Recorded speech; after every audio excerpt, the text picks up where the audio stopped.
trainer of the 1998 Australian Cup winner Fibba, Stan Ralph. Thanks for joining us, Stan. Thank you very much, Neil. It was a fantastic night for you personally, with two greyhounds in the final, Super B and Fibba. And we remember the race. Super B flew out of boxes, and not far behind it was Fibba. How were you feeling at that stage when they both began so well? It was actually a real good night for us because my wife was handling the other dog, which often you're looking over the fence for your other half. Yeah.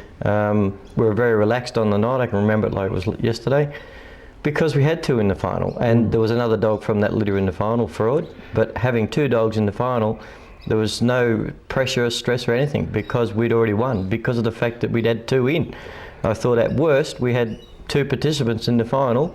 Winning was probably a bonus, but we did enjoy it. We don't have to do it again to see what it's like. We were there and did it and had a great night. Absolutely. And of course Sandown Park, which was another new venue for the Australian Cup. We had the Australian Cup at North Melbourne and Olympic Park, of course, and then whilst Olympic Park went into recess and we've gone to the Meadows, Australian Cup was run at Sandown Park, so a bit of a difference there. When they come around the home turn, Super B had done a terrific job for Fibba, hadn't she?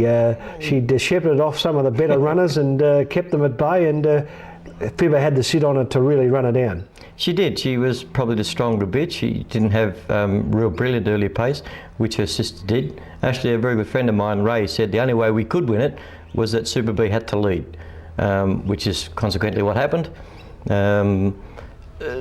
But when I knew Super B was there and her sister was on the outside of it, there was no doubt in my mind that Fibba would catch her.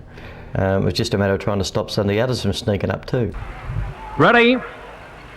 Racing in the big cup now, away fast, Super B on the inside, Hot Shot slow to begin, Fibba out to hurry, Super B leads around the first corner from Fibba, they were followed further back by Mapunga Street, going very wide as Fraud, Hot Shot up to fourth, about 4 or 5 lengths, Flash Monarch split the bill, and then came Feel the Magic down the back, and Super B the leader, second the outsiders, Fibba, Hot Shot trying to drive through, checked off the heels, flattened at that point, Mapunga Street and Fraud going through as Flash Monarch, up to the corner, Fibba the leader, turns for home out in front, and Fibba's going to come away and win the Australian Cup. Split the bill has run second, third is Flash Monarch, flying home at the end, Feel the Magic from Hot Shot, and then came Fraud, followed by Super B and last in Mapunga Street.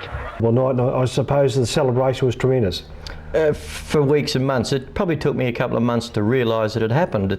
I'm sure it's most trainers' dreams to win a Group 1 race, but to sort of have two there and go on with it. You know, the bitch was a good little bitch. She won the Warragul Cup after that, and you know, they were a great litter to us.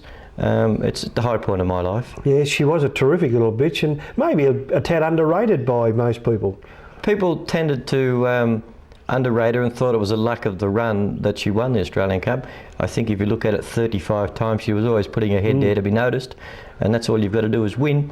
Then she came out and won the Warragul Cup after that, run a personal best 12 months later at Sandown. Like, she was a better than average bitch, and her earnings sort of say that.